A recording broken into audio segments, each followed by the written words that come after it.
Hey, what's up YouTube? Pallab here from nothingwired.com, and today we're talking about the best smartphone in India under 10,000 rupees. Now, I'm only talking about the Indian market. If you want us to talk about the best smartphone in your particular country, please comment us down below and we might just make a dedicated video about it.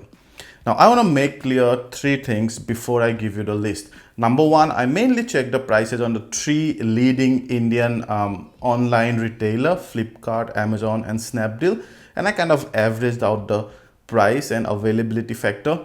Number two, I did not consider phones with flash sales and phones which are not readily available in our previous guide of best smartphone under 15,000.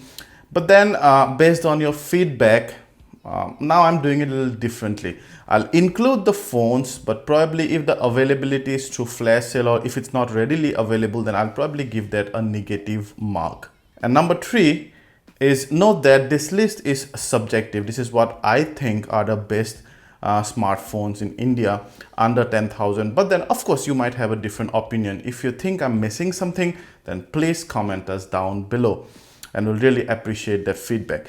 And number five is the Asus Zenfone Max. The main reason it's in the list is because of its big 5000 mAh battery.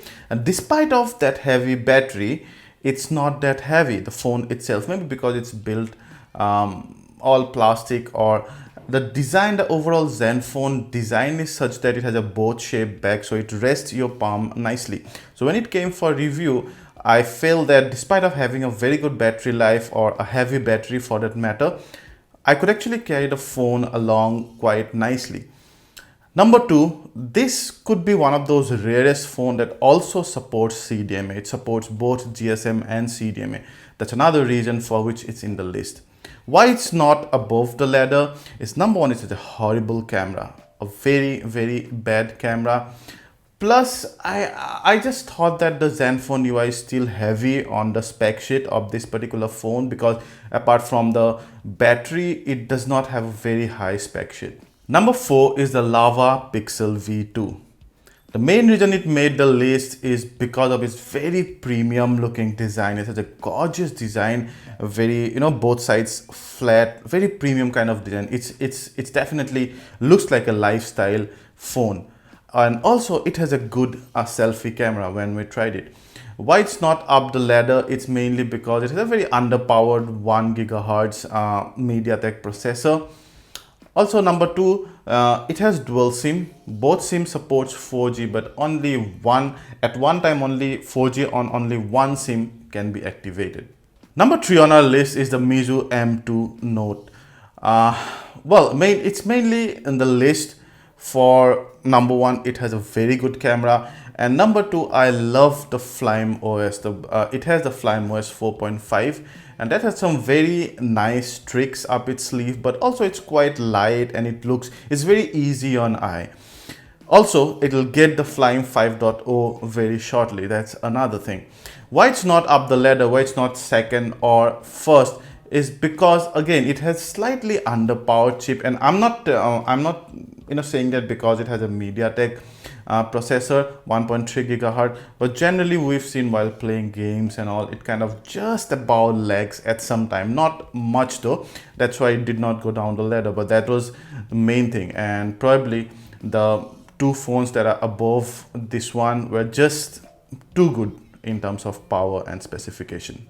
Number two is the Xiaomi Redmi Note 3. Now, I've only included the 2GB 16GB version, the 2GB RAM and the 16GB internal storage version, because that's the one you'll get for under 10,000.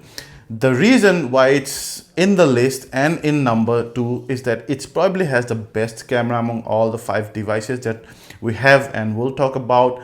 Number two, it has a metal design, and despite of being a metal design and a good 4050 mAh battery, it's not that heavy, and being metal, it's very premium looking and all.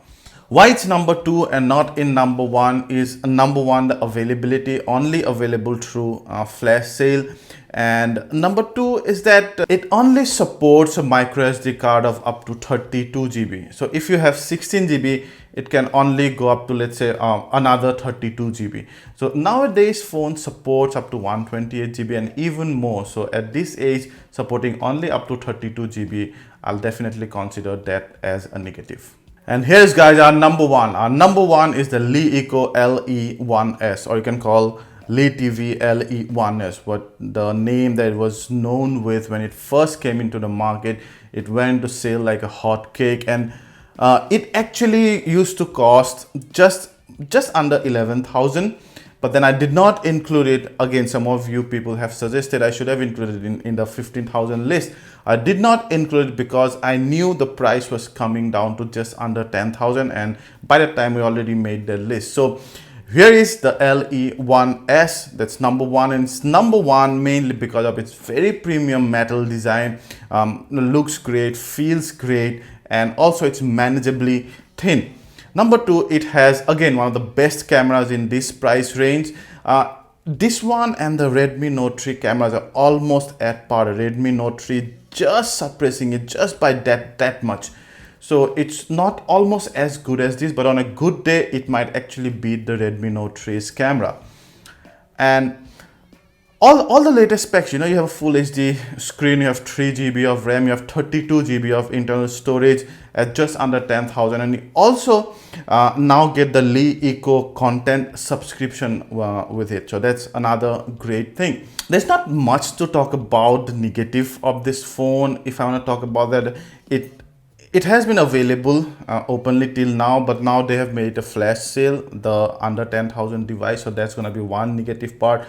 Number two, and that actually applies to I mean, you know, the majority of the phones at this price point, at least the Mizu, the Eco, and even the Xiaomi one, the after sales service.